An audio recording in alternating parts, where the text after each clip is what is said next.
Добар ден, почитувани, добре дојдовте во најновата Телма амбуланта. Трансплантацијата на бубрек нуди подобар квалитет на живот, но што е поважно, го продолжува животниот век во споредба со лекувањето со диализа. Кои лица со хронична бубрежна слабост, односно хронична бубрежна болест, се кандидати за оваа интервенција и кои се клучите податоци за дарување бубрек од жив, но и починат донор.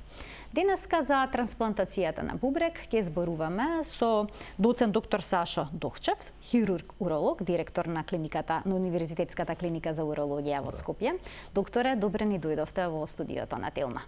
Добро ја најдов, благодарам на поканата и драго ми е што една ваква интересна тема ќе успееме да презентираме пред нашите да им ја приближиме на гледачите.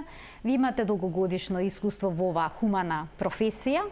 Па кажете ни кога беше направена првата трансплантација на бубрек во Македонија и од тогаш имате ли информација колку вакви зафати се изведени? Па ова е областа не само од здравството, него веројатно и од целокупното општествено живење на нашата држава, каде што Македонија може да се пофали со извонредни успеси. Првата трансплантација е направена далечната 1977 година.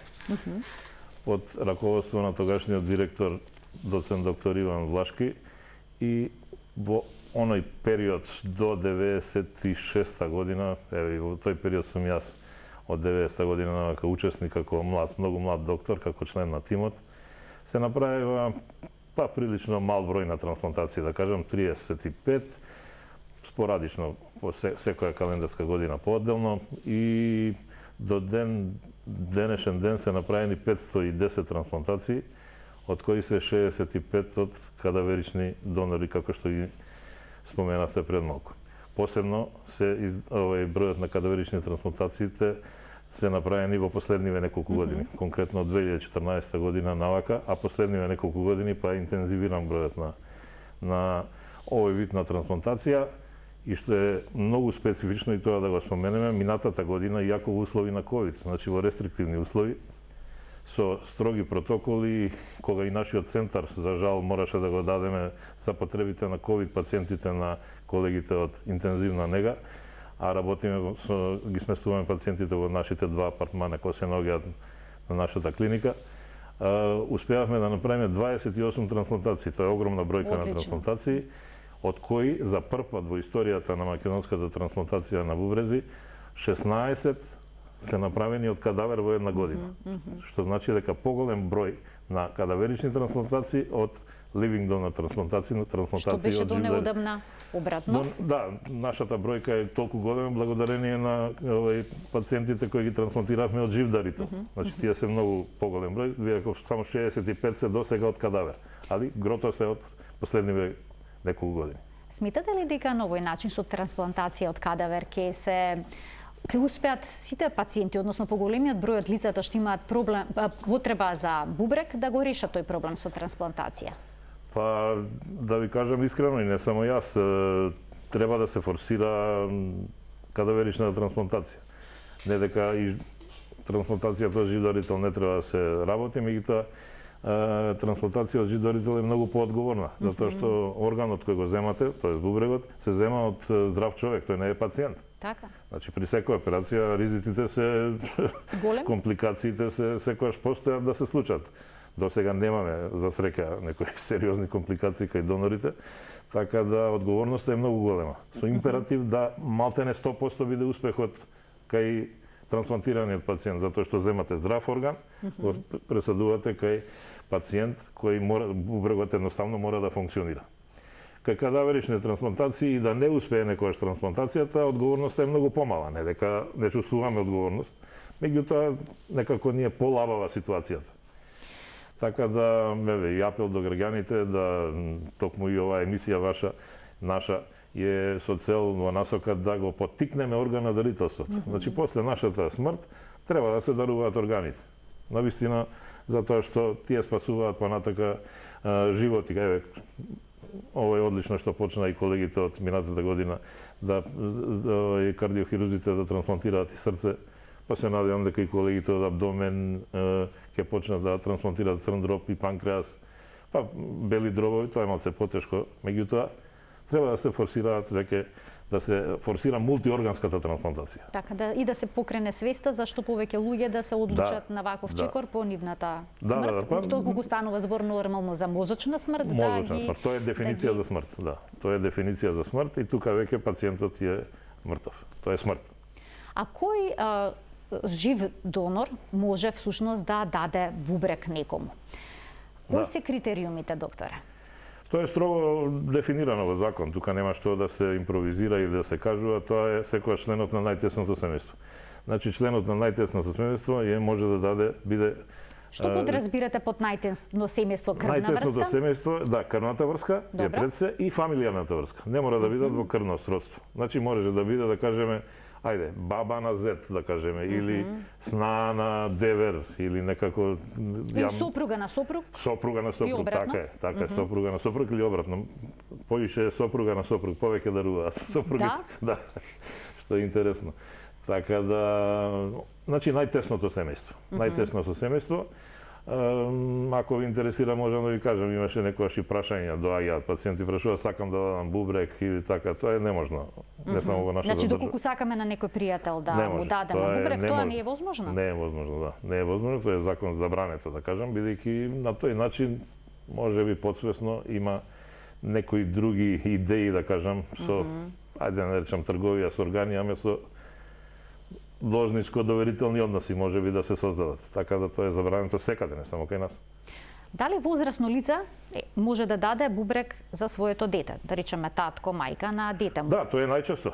Тоа е најчесто и тоа е... Да, ако станува збор за мало дете? За педиатриската трансплантација кај малите деца тоа не се занимаваме, ние сме клиника за возрастни пациенти, значи до 14 години нагоре. Тоа се направива неколку трансплантации, мислам, на детската клиника во соработка со, не знам, од Турција, мислам дека беа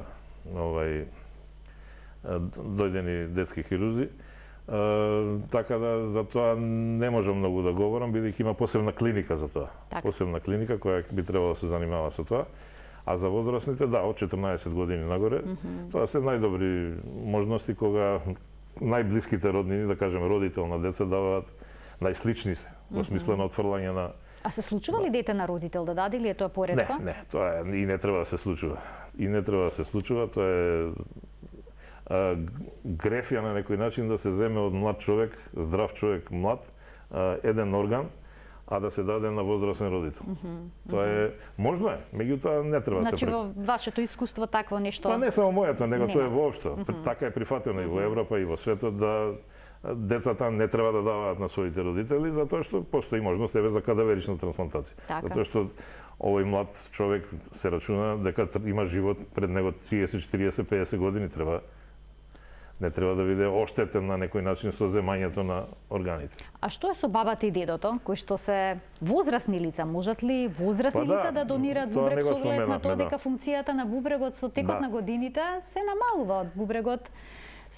Не со штетува, туку едноставно со годините ја намалува функцијата па и големината? Да, идеални дарители, донори се до возрастна група на 65 години. Значи тоа е горната граница. Дефинирана, да, горна граница. Меѓутоа и кај нас и во Европа се форсира некојаш и со проширени критериуми, така да ги наречам народски. И кај нас ние имаме еден доста голем број, сега точно не го знам, имаме 10 на 15 пациенти, донори кои дале над 70 годишна возраст, не над 60. Најстариот донор беше пред некоја година 83 години. Имаме неколку со 81 година што дарувале бубрек. Здрави донори и беа успешни трансплантациите. Меѓутоа тоа не треба да биде практика токму ради овие причини што ги кажавте, затоа што органот кој се зема веќе е доста стар, да го наречам. Не е оштетен, меѓутоа стар, послаба му е функцијата и ќе функционира одреден број на години во, ако се направи добро технички трансплантацијата и ако не настане отфрлање, одреден број на години кај приматот, кај реципиентот. Значи, не треба да се форсира тоа, меѓутоа се прави и кај нас сме направили. Подобро ли е да има роднинска крвна врска помеѓу дарителот и примателот, отколку да нема? Па, сега веќе тука правиме дистинкција јасна меѓу трансплантацијата од жив дарител и од кадавер. Подобро е во секој случај да има, зашто сличноста е поголема меѓу донорот и реципиентот кога се крвно поврзани. Фамилиарната поврзаност зависи како ќе тоа го одредуваат колегите од имунологија, така наречена хајала типизација, да се одреди сличноста. Така да секако дека е подобро кога се крвно поврзани. Така, но и овој ве прашав бидејќи споменавте дека почесто жените даваат бубрек за својот сопруг. Да, почесто, и до далеку почесто. Што тоа значи далеку почесто? Па веројатно се похрабри, не знам. Поише ги сакаат мажите, веројатно. Имаме и неколку случаи кога маж дарил на сопруга, меѓутоа овие сопругите имаат сигурно десетина изминативе години кои даде на својот сопруг. Значи, без никаков проблем. Без никаков проблем. Да. Така, а кога станува збор за лице што треба да даде бубрек, со какви дилеми се соочуваат? Какви прашања ви поставуваат? Се плашат ли за сопствениот живот за време на хируршкиот зафат? Се плашат ли како ќе изгледа животот со еден бубрек? Што значи се живее со еден бубрек? Одма ќе одговорам на тоа прашање. Еден бубрек значи како и два. Исто? Исто. Нема шанса со текот на времето да биде преоптоварен? Да. Со тек на време тој, ние го нарекуваме тоа викарна хипертрофија, се зголемува. Ја превзема функцијата на другиот бубрек. Сега треба само да се внимава. Да се внимава и бар еднаш годишно да се прават контроли. Тој бубрек да не му се случи нешто. Да не добие некаква болест, без разлика калкулоза, тумор, не дај Боже и така натаму. Што може да се случи и кај останатите пациенти кои се, мислам, здрави луѓе кои се со два бубрега. Така да од тој аспект не треба воопшто да се плаши ни еден донор на бубрек. Така да не поставуваат. Па кога се работи за некој близок, па тука веќе не. Дури родителите кога даваат на своите деца, ние имаме правило да секогаш се зема условно речено послабиот бубрек. Кога ќе процениме функцијата на двата бубрега поодделно, условно речено послабиот бубрек се зема за трансплантација. Подобриот мора да остане кај донорот. И кога некогаш имаме дилема, секогаш мајките или татковците викаат земите го подобриот. Така. Да. Така да никаква дилема нема. Само ние не го земаме подобриот. Секако. Нормално. Тоа е наше правило да овој условно речено после бубрек, кај реципиентот после функционира идеално, рекол, тој еден бубрек си ја превзема функцијата на два бубрега и функционира одлично. А мора ли дарителот и примателот да имаат иста крвна група? Па пожелно е, да, пожелно е, затоа што ако се правили такви што се нарекува АБО инкомпатибилија, значи несродни крвни групи, имаме и такви неколку направени, само со посебен протокол се прави тоа. Значи тоа е покомплицирана трансплантација. Не сме ги одбиле пациентите, али не треба да се форсира тој тип на трансплантација од жив дарител. Зашто секогаш се можни компликации. Затоа имаме и такви направено. Последниве неколку години. Но сепак е подобро доколку се компатибилни крвните групи. Нема потреба од такви ризици. Посебно ако се изфорсира оваа кадаверична трансплантација, значи ако нема жив дарител кој да му даде на хронично бубрежно болниот, ќе биде на листата за кадаверична трансплантација и еве ако се зачести давањето, односно земањето на бубрези од кадавер, така да ќе дојдат тие на листа во еден период на чекање. Докторе, порано оние пациенти кои што немале можност да добијат бубрек од жив донор, а немаше кај нас кадаверична трансплантација, бара ли решение во некој земји каде што има црн пазар или пак може да се купи бубрек? Па тоа е она што го зборевме. Во Европа нема никаде, значи тоа одговорно го тврдам. Кај нас сигурно таква можност не постои, во Европа не постои, бар она што ми е познато, а мислам дека не постои. Порано одеа пациентите, баш беше актуелно тоа 95-та, 6-та, 7-та година во Индија и Пакистан. Таму имам најдоа некој пазар кај што може да се продаде бубрек едноставно за некои суми од тогаш марки беа неде околу 5000 марки тука негде дава за да купат бубрек. Меѓутоа, што е карактеристично за тоа, што е недозволиво. Тоа е недозволиво. Меѓутоа, ете, се одлучуваа пациентите беше наса согласност нормално, на своја рака. На своја рака. Се враќаа со многу компликации од таму, бидејќи таму како се изведува, не сум бил, не знам, во Индија, како се изведува трансплантациите таму, во какви услови, не ми е познато, бидејќи тоа и таму на некој начин е во државните установи или приватните, не верувам дека на тој начин функционираат. Ова се некои помали болници кај што функционира таа трговија со органи, што треба да се забрани. И се враќаа со доста компликации. Тоа сеќавам на една пациентка 95-6 година дури мораше принудно да слета авионот во Москва, зашто имаше страшно крварење. Па таму и да прва помош, па од таму ја префордија наша пациентка на Така да тоа е многу ризично и не треба да се цели натаму. Ова е што го зборам целта, што повеќе кадаверични трансплантации, за да може да се добијат органи за да ние ги пресадиме условно речено на реципиентите кои им требаат. Сложен ли е процесот на вадење на бубрегот од донорот, а потоа и на трансплантација? Претпоставам дека трансплантацијата е еден сериозен зафат. Па сигурно, и временски, и технички, ali сега веќе сме многу рутинирани, така да тоа не ни представува некој посебен проблем. Трајат трансплантациите и земањето трае неколку часа, зашто земањето, иако е од починат човек, мора да се земе као да се прави операција. Значи мора органот да биде чист, да не се оштети при операција, да биде срцето се уште во функција за да може да се прави перфузија, пред да направиме ние перфузија со нашите раствори, да го обескрвиме, да кажеме, органот.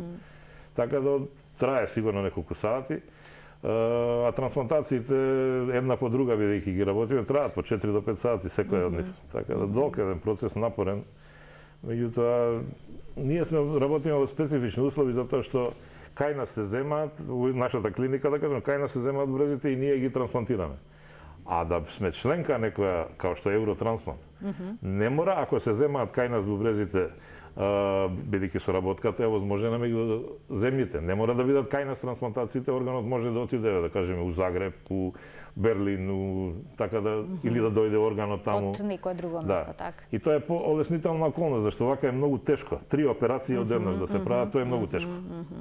А колку време по земањето на бубрегот треба да се трансплантира? Праксата е да биде што побрзо. Меѓутоа не мора да биде до толку, не е тоа пресуден фактор. До 24 часа може бубрегот да остане надвор од телото, нормално во лед, во мраз, исперфундиран, значи очистен, обескрвен, и може. Негде нашето време на почеток е негде 6 до 8 сати од земањето на органите и не е пресуден тој момент. Али во рок од 24 часа. Во рок од 24 часа. Кај трансплантацијата на срце мора одма да се направи, во рок од 4 сата мора да биде све завршено. Но тука може малку да се овде може малку да се може да се пролонгира, што е добро и за одмор на екипата и така да не е проблем. А по трансплантирањето, колку време му треба на бубрегот да почне да функционира доколку е жив донор, а колку доколку е кадавер? Да. Ако за време на операција пред која ќе пуштиме крвните садови ние кои ќе направиме анастомозите по врзувањето, ако во рок од неколку минути промокри, веќе ја гледаме ние урината на самата операција. А веднаш? Веднаш. Тоа значи дека имаме шанси за одлична трансплантација. И за среќа такви се многу. Без разлика дали се од живи дарители, кај живите дарители е подобар ефектот, него кај кадавричните, али и кај кадавричните првите капки се евуваат за време на операцијата. Малце по-спор опоравакот, али тоа трае неколку дена. Значи, полека иде кај кадаверична трансплантација, али за неколку дена повеќето од нив ги нормализираат оние вредности на деградациони продукти во крвта, кои се мерило за успешноста. Тоа е уствари целта. Или така наречено труење на крвта, например, од отровите што се создаваат во организмот. Успехот е одличен, да не речам, со релативно мал број на компликации, некаде од 90 до 100% е преживувањето и на графтот и на пациентите. Што е еден изванреден успех, тоа е уствари европски и светски просек. Ние, ако ви интересира, ќе ви кажам, 2012, и 2013 и 2014 година постигнавме рекорден број на трансплантации. За 3 години и 3 месеци направивме 110 трансплантации. 33 годишно, што е извонреден просек. 2014 година, за резултатите од 2013 година, кога направивме 35, бевме рангирани од светската организација која се бави со трансплантација, сите земји што учествуваат во трансплантација, не рангираше на 9-то место во свет, а на 5-то место во Европа. Зборам за living donor трансплантација. Што е еден извонреден успех. Тоа се на милион жители. Број на трансплантации на милион жители. Што и за мене представуваше изненадување, меѓутоа стрекно изненадување да кажам, што не знам дали некогаш ќе го достигнеме тоа ниво на таков успех, али ќе се трудиме секако. Минатата година 28 направивме така да во услови на пандемија. Во услови на пандемија, токму тоа сакав да го потенцирам. Да ги поканиме доктори гледачите да се вклучат во денешната Телма амбуланта со нивни прашања, секако на темата на која што говориме. 3076 677 е телефонскиот број на телевизија Телма. Доцент доктор Сташо Докчев, хирург-уролог, директор на Универзитетската клиника за урологија во Скопје, е гостин во студиото. Тој ќе одговори на бројните наши, но секако и на ваши прашања. Докторе, споменавте дека некогаш може да се јават и некакви компликации. Да. Се случува ли организмот веднаш да го отфрли бубрегот, како странно тело, како туѓо тело? За среќа такви перакутни отфрлања, како што ги нарекуваме ние, нема. За среќа, благодарение на мокните имуносупресивни лекови кои се употребуваат во денешно време. Може ли да појасните, да ни кажете какви имуносупресивни лекови се тоа? Тоа е колегите од нефрологија, они ги водат тие лекови, да кажам, бидејќи овој пристап трансплантација на бубрек е мултидисциплинарен. Тоа заборавивме да го потенцираме. Не сме само ние уролозите, тие, ние сме крајните извршители. Меѓутоа пред тоа имат колегите од трансфузија кои ги одредуваат ХЛА типизацијата, сличноста, па колегите од нефрологија кои ги спремаат пациентите за да дојдат кај нас.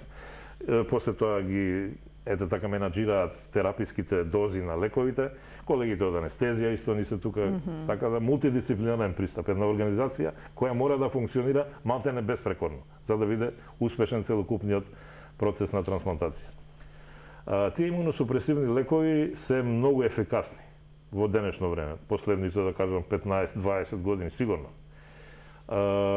И отфрлање имаме многу ретко. И кога имаме, отфрлањето веднаш го препознаваат колегите, тоа е нивна работа, колегите од нефрологија, и веднаш реагираат со така наречен удар, за да може да се сузбијат сите имуни одбранбени снаги на организмот кои настојуваат, бидејќи ова е странно тело, да го отфрлат бубрегот. У тој дел немаме некои посебни компликации и успешно се решаваат тие проблеми. За среќа и хируршките компликации кои се може да бидат присутни се поретки. Поретки порано. Имавме малце почести, сега се многу поретки. Кои се тие? Па крварење, да настане тромбоз, крварење, инфекција, да.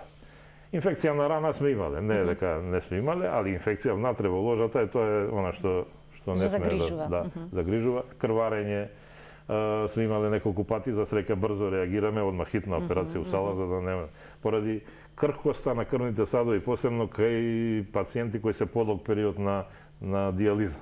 На дијализа, и тоа е многу битно. И крвните садови кај нив не се баш со оној квалитет како кај нормален организам. Така да се соочуваме со тоа. Некогаш еве минатата година моравме за жал, токму ради крварење имавме еден смртен случај. Еден бубрек моравме да го извадиме бидејќи настана едно комплетно уништување на бубрегот поради руптура со крварење предизвикано, али сепак реков дека овие се ретки компликации. Имаме двајца гледачи кои што очекуваат да постават прашање во денешната Телма амбуланта. Добар ден за првиот од нив. Добар ден. Повелете. Поздрав до студиото и до доктор Докчев. Поздрав. Доктор Докчев ме оперираше, јас сум многу од нега благодарен и на некој начин и сакам сега да го прашам едно прашање. Докторе, сега оно што ми е левиот бубрек останет, нели? И сега тоа место внатре ме боле некако. Унутрашно гледам, имам болки. Не сум многу јаки, ама некад дури не може да се издржи внатре од тој. На тоа место кај што беше останет бубрек од левата страна. И сега ми е прашање тоа, што може, дали може да дојдам до вас да видите што, како и те преземеме нешто. Така, добро, ви благодарам за вклучувањето во емисија. Секако дека може, во секое време, во вторник во амбуланта, како што е Телма амбуланта, во вторник во амбуланта во вторник, секој вторник, така да слободно. И не мора да вади упати, не мора да ќе му извадиме на лице место. Добро, значи еве си договори гледачот преглед кај вас, ајде уште еден гледач да слушнеме. Добар ден. Ја Ќе го замолам само гледачот да го намали тонот на телевизорот за да можеме нормално да комуницираме. Добар ден и да го слушнеме вашето прашање. Ало, добар ден. Добар ден. Јас се јавувам од Струмица и сакам да му се заблагодарам на докторот. Бев оперирана од него и сакам да големо благодарам од мене за него. Така, ви благодарам, докторе, ништо пубаво, од задоволни пациенти. Драго ми ако сум помогнал. Така, тука можеме да погледнеме еден блок реклами, докторе, а веднаш потоа ќе продолжиме со денешната емисија. Останете на Телма.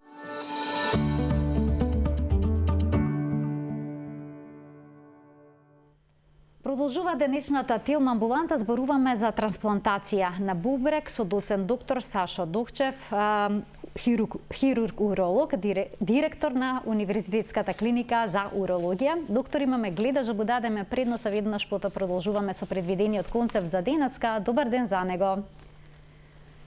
Добар ден. До докторот. Ме интересира причина за откажување на бубрек. Значи, кај мене проблемот е циста, која што беше случајно откриена на преглед. 17 мм беше, значи за 7-8 години порасла на 45 мм. И сега ме интересира, освен следење не сум правила друг преглед, ме интересира дали тоа е причината за откажување на бубрек и искрено загрижена сум, имам 37 години, лежав ковид во април и после тоа ми беше зголемена цистата уште 2-3 мм и сакам да знам каде да се обратам. Работи докторот нели на клиника и ме интересира дали тоа е една од причините која доведува до откажување на бубрек. Благодарам. Ви благодарам за вклучувањето. Да не се плаши одма да ја кажам, нема да ја откаже бубрекот воопшто. Тоа се обични цисти кои се јавуваат како старееме, се она е млада, меѓутоа не се знае возраста точно определена кога се појавуваат тие цисти на бубрези. Тоа се обични симплекс цисти, ние ги нарекуваме, со бистра серозна течност и не се никаква опасност. Кога се поединачни. Има и болест која е со многу цисти, меѓутоа тоа е друга болест, тоа е вродена.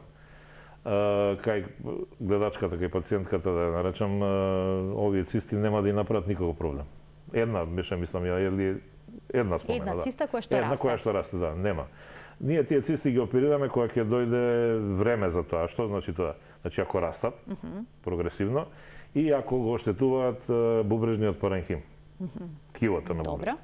И тогаш ги оперираме, али тоа се вредности над 8, 10 и понатака над 10 сантиметри во промер цистите и тогаш се поставува индикација за операција. Операцијата е релативно едноставна, лапароскопска е, без резови, без сечење. Така да нема никаков проблем. Следење, слободно, во вторник во амбуланта ќе следем, ќе ја посоветувам и да не се плаши воопшто. На нефрологија или урологија треба да се следат овие проблеми, доктора? На урологија, зашто нефролозите не можат да помогнат. Они може ехо да направат, да, они се бават повеќе со ехо, ние сме хируршка гранка, може ехо да и направат и ние ги праќаме таму на ехо, али ние мораме да ја следиме за да кажеме точно дали треба да се оперира или и кога. Така. Или не треба. Убаво што ни го појаснивте ова. Ајде да ги слушнеме и следните гледачи, денеска навистина голем интерес. Повелете и поставете го вашето прашање. Добар ден, ве слушаме. Ало, добар ден. Повелете. Се јавувам од Крушево. Така. Ме има лекувано доктор Догчев. Доктор Догчев има златни раце, можем да речем, и сум задоволен. Така, уште едно. Јавим само да му се заблагодарам и да му дај Господ здравие. Ви благодарам за вклучувањето и за убавата мисла што ја споделивте. Ајде да го слушнеме следниот гледач. Добар ден. Зошто? Ве слушаме во програма, сте, повелете. Ало? Да, ве слушаме, господине, повелете. И јас сум на линија. Да, вие сте, со вас разговарам во моментов, повелете. Многу ви благодарам. Ајде да го слушаме прашањето, само јас ќе ве замолам да го намалите тонот на телевизорот. Мислам дека за тоа не комуницираме флуентно, повелете. Јас имах изваден бубрек од... Така, бубрекот бил изваден, добро. И го извадија во 8 септември. Добро. После имав напад на левиот бубрек. И дојдов и ме испратија во државната болница кај Слободан. Сега заборавам како се презиваше Слободан. Доктор Слободан. Добро. И што ви рекоа? И ми рекоа дека не може ништо да се направи. А дека одам на сегде на снимање, вика бубрекот е многу добар. И сега не знам што да правам, а јас сум на диализа. Што ќе ми каже докторот да видиме? Доктор Дочев, кој јас знам, тамо лежев тамо кај едно 10-15 ви благодарам за вклучувањето, барате професионално мислење од нашиот гостин. Па, за жал, веќе чим е пациентот на диализа, тоа е веќе дефинитивна состојба, тоа е хронична бубрежна инсуфициенција. И тука веќе подобрување на функцијата на овој втор бубрек, мислам, што е останат во организмот, не може да се направи. Може, ако болка или камче, ако се создало во тој бубрек, да направи компликација в смисла на инфекција, застој ако има на тој бубрек, инфекција, па да дојде до создавање на гној и така натаму, тогаш веќе сериозна работа, тогаш треба да се отстрани бубрегот. Тоа е она што може да се направи за пациентот, за жал, иначе за подобрување на функцијата на бубрегот, кога е веќе на диализа, тешко. Уште еден гледач ке вклучиме. Добар ден. Добар ден. Повелете. Јас се јавам од Кавадарци. Така. Да го видам докторот после 20 години. Тој е доктор што го нема никаде. И добар, приступачен. Остарен, после 20 години. После 20 години. Остарен. Те гледам, за тоа и се јавам. Важно, да немам видено и викам само тоа да му кажам. Да сме млади.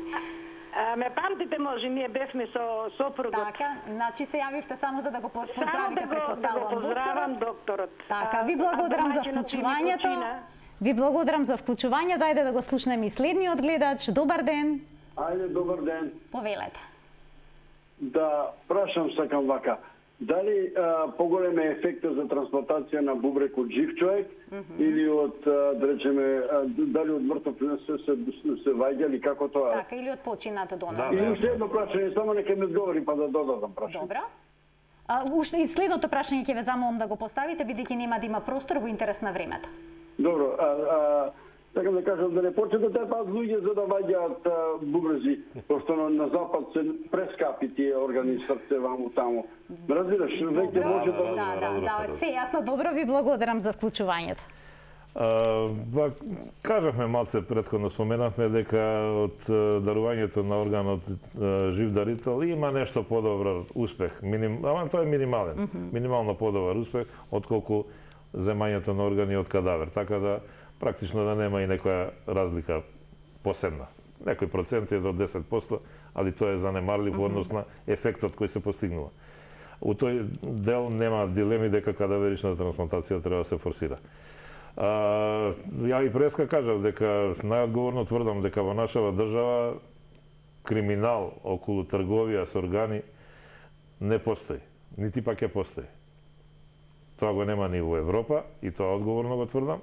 А во државите кои што ги спомнавме, Индија, Пакистан, веројатно и други. Во тој дел на светот, тоа веќе сосема друга имаме докази дека постои за жал таква трговија со органи што е недозволиво, без разлика на се. Кога зборуваме за трансплантација на бубрек од починат донор, како изгледа целиот тој процес? Тоа е во организација на државата, ако не се лажам? Да, во организација на државата, на владата, на министерството, на националниот координатор, на болничките координатори, значи по одредени болници каде што треба да се детектираат тие кадавери. И не му одговоривме и на гледачот, тоа заборавив. Значи кога се дава дефиниција јасна за смрт, мозочна смрт. Тоа има строго одредени критериуми како се прогласува тоа. Сигурно дека нема од некој што има шанси да се излечи така. Мозокот зборам, да се прогласи за смрт па да се земат органи. Мислам тоа нонсенс. Нема, такво нешто не постои. Организацијата е во нивни раце и тие разговори со фамилиите затоа што законски е многу добро регулирана таа постапка. Законот овозможува земање на органи од сите нас после нашата смрт. Освен ако за време на живот изричито не се изјасниме кај нотар дека не сакаме да се земаат. Значи сите сме потенцијални донатори. Сега клучниот фактор се фамилијата на пациентот која може да дозволи, може и да не дозволи да се земе органот. Тоа е во нивни раце, тоа законот го пропишува. Не е само така кај нас, него и во Европа и во светот е така. Значи тоа е сигурно дека така треба да биде. После почнува постапката за организација на целокупната трансплантација кадаверична. Се вклучува националниот координатор, болничкиот координатор, кај што е детектиран кадаверот, односно починатиот човек, кадавер е малце так груб збор, ја избегнувам да го употребувам, починатиот човек, и веќе се прават типизации, се земаат тие испитувања кои се потребни од анестезиолозите и нефролозите, се повикуваат пациенти, реципиенти на кои треба да им се трансплантира и треба да видат тие најслични, значи од листата на чекање, која се наоѓа на клиниката за нефрологија, и они одбираат кои пациенти се најслични. Најслични не само по хајала типизација, него да видиме и од тие претходни испитувања кои ние сме ги правеле, од компјутерската, крвните садови да ги видиме и така да, кои се најдобри, затоа што таа листа се реевалуира на секој 6 месеци до година дена. Мора да се реевалуира. За да се одберат најпогодните пациенти, за да не се случи, како што рековме, отфрлање или некоја во тек на интервенцијата хируршка компликација, кај што имаме проблем со трансплантацијата. Значи, тоа е постапката. И веќе кога ќе се одредат тие, два пациенти кои треба да ги примат бубрезите, тие се префрлаат кај нас на клиниката, во нашиот центар за трансплантација, на клиниката. Потребна некаква посебна подготовка пред тоа, за да се направи? Не треба, не. Тие се подготвени веќе, поминуваат еден саат, два додека се префрлаат кај нас на клиниката. Така да сега, за жал, PCR тест е обавезен и тој мора да го чекаме без разлика во кое време за сите пациенти, па и за овие, за COVID. И почнуваме ние како крајните извршители на целокупната хируршка постапка. Дали трансплантацијата на бубрек може да биде првата опција за надокнадување на бубрежната дисфункција, или пак најнапред пациентот се става на диализа, па дури потоа се применува трансплантација?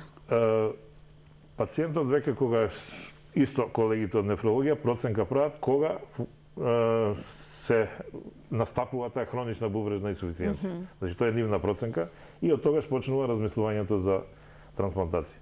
Најдобро е, тоа го викаме ние преемптивна трансплантација, да пред почетокот на диализниот програм, значи пред да почнат на диализа, да се направи трансплантација. Тоа е најдобриот начин. За не се оштетат крвните садови, предпоставам, објаснувавте дека во принцип и да се почне со некоја диализна постапка не е страшно. Али кога веќе пациентите се на хроничен програм за диализа година, 2, 5, 10, па имаме и повеќе сме оперирале такви пациенти, тогаш е малце потешко. Не можно, али се потешки интервенциите, сами технички. Така да најдобра постапка е преемптивна. Веднаш, кога ќе се процени дека пациентот е во хронична бубрежна инсуфициенција. Уште еден гледач добив знак дека очекува да постави прашање. Јас само ќе замолам што по-конкретни, по-концизни прашања во интерес на времето. Добар ден. Добар ден. Ајде уште една можност за гледачот, бидејќи малку почека, да се вклучи. Добар ден. Не, има некаков проблем, нека се јави подоцна. Доколку се случи, докторе, некаква компликација, како што е отфрлање на бубрегот од организмот, или пак едноставно се намалила функцијата на бубрегот и со текот на време тој престанал да функционира. Што се прави со тој бубрек? Мора да се отстрани доколку е трансплантиран? Не мора да се отстрани. Не мора да се отстрани, секогаш постои, може да стои бубрегот, секогаш постои можност и за втора трансплантација. И веќе имаме и такви пациенти. Значи, ти се кандидати повторно за трансплантација? Да, повторно се, без разлика дали се од фамилијата донорите или се од кадаверите кои ги селектираме. Така да постои можност за втора трансплантација. И веќе имаме такви пациенти.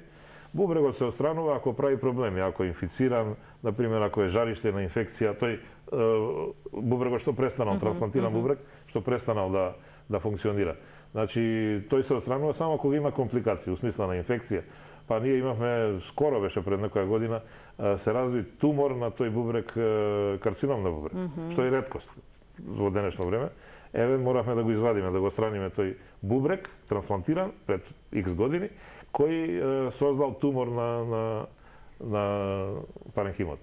Така да и тоа се направи. Така, најдов на информација дека пациентите со трансплантиран бубрек имаат поголема шанса да развијат карцином, но при тоа да починат од дијализа е поголема веројатност отколку пак да починат од некоја малигна болест. Се среќавате ли со вакви искуства? До сега немало случаи, ви кажам. До сега немало случаи. Ова е единствениот кој е со карцином на бубрек на нефункционирачки бубрек. На нефункционирачки, така. И тој го извадив, го извадив и немаше проблем. Така, јасно. Значи не се вадат бубрезите секогаш тие трансплантирани, него се иде на втора трансплантација од другата страна.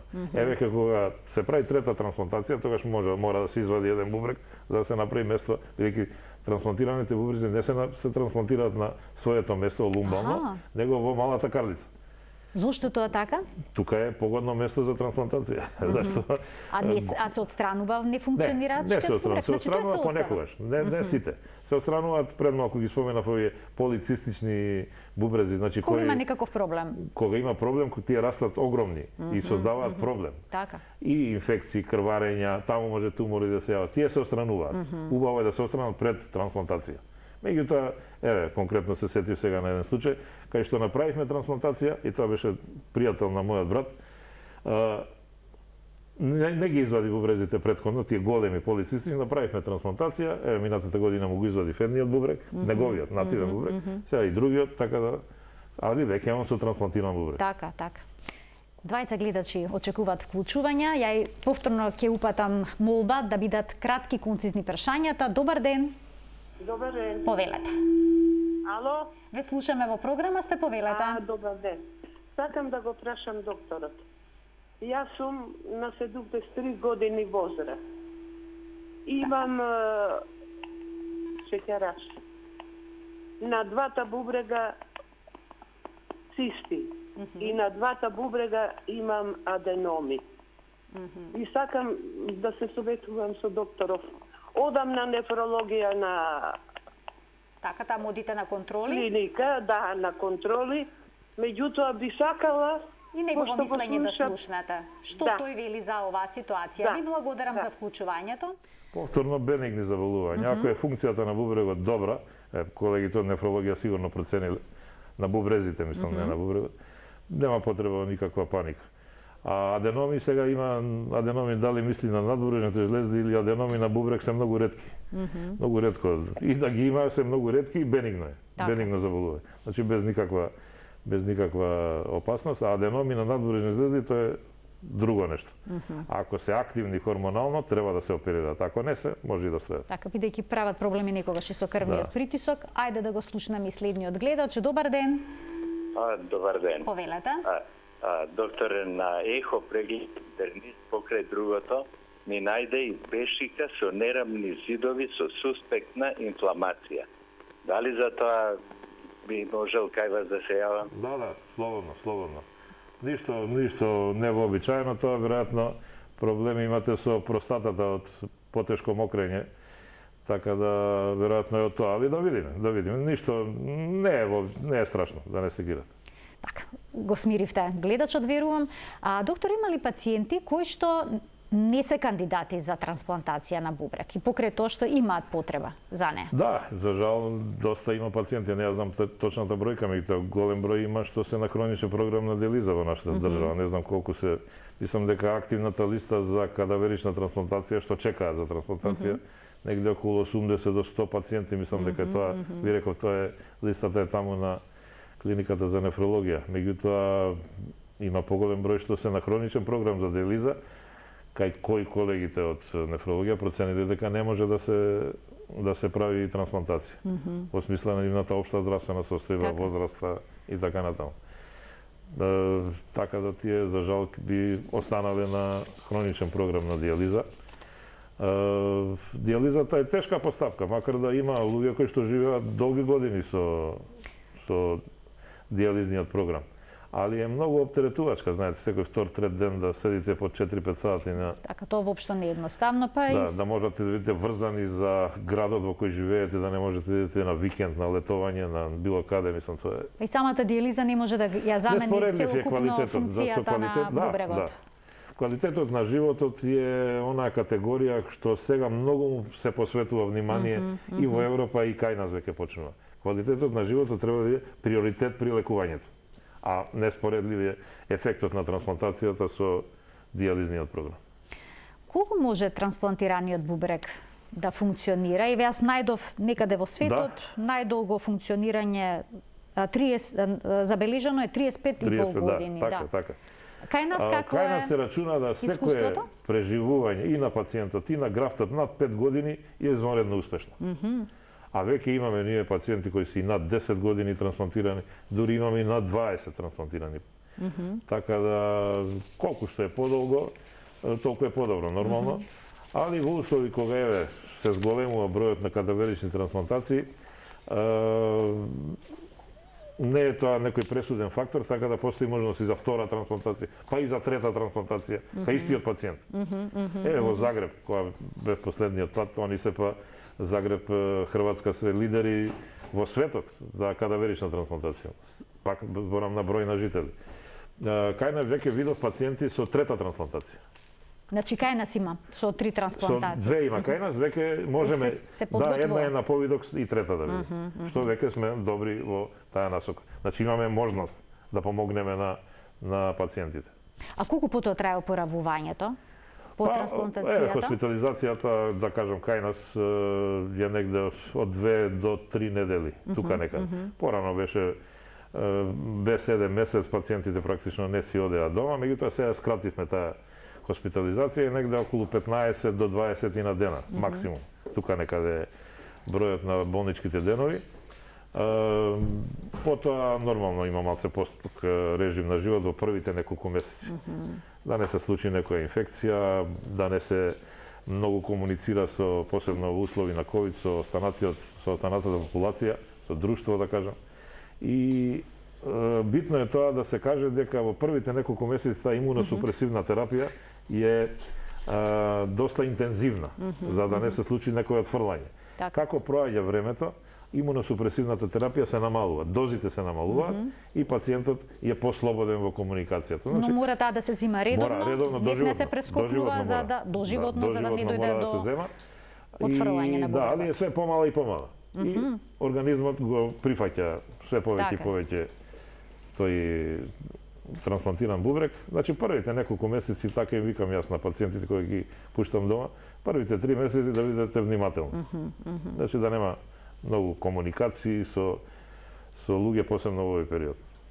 Докторе, ви благодарам за вашето денешно гостување и исцрпно појаснување на темата со трансплантација на бубрезите. Ви посакувам уште многу успешни зафати кои што го продолжуваат секако животот на пациентите, но секако и драматично го подобрува квалитетот на живот. Да, благодарам на поканата, ви уиднина, ви стојам на располагање. Драго ми ако успеавме на вашите гледачи да појасниме што е трансплантацијата и дека не е никаков баук.